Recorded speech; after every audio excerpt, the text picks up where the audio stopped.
Welcome to today's verse of the day. Today's passage continues the story of restoration and provision. Jacob and his family finally settle in Egypt, under the care and blessing of Joseph.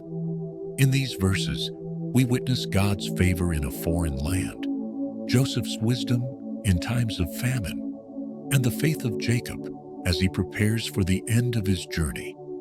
Let's explore Genesis 47, 1-31, together. Verse: Joseph went and told Pharaoh, "My father and brothers have arrived from Canaan with their flocks and herds." Pharaoh welcomed them and gave them the best part of the land, the region of Goshen.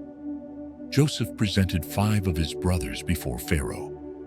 Pharaoh asked about their occupation, and they replied, "We are shepherds, as were our fathers."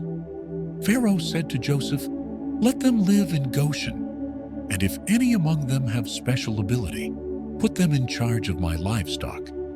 Then Joseph brought his father Jacob before Pharaoh. Jacob blessed Pharaoh. As the famine continued, Joseph gathered grain and managed Egypt's resources with wisdom. The people said to him, "You have saved our lives." Meanwhile, Israel settled in Goshen, acquiring property and growing greatly in number. Jacob lived in Egypt 17 years, and as his time approached to die, he called for Joseph and made him promise, "Do not bury me in Egypt. Carry me out and bury me with my fathers." Joseph swore to do so, and Jacob bowed in worship, leaning on the top of his staff. This chapter is filled with peace and fulfillment. What began as sorrow in Canaan ends in safety and blessing in Egypt. God's promise to Abraham to make him a great nation is beginning to unfold even in a foreign land. Joseph's wisdom and faithfulness continue to bless not only his family, but the entire nation of Egypt.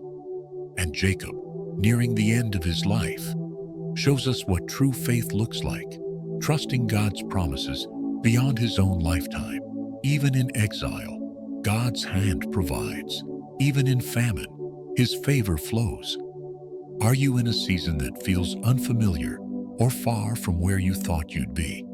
Genesis 47 reminds us that God's presence is not limited by place. He can bless you even in your Egypt. Like Jacob, you can rest in his faithfulness. Like Joseph, you can be a channel of his provision to others. Take a moment today to thank God for his provision in unexpected places and his unchanging presence in every chapter of your story. Thank you for joining me today. If this passage encouraged you, share it with someone who needs to remember that God's favor follows his people wherever they go.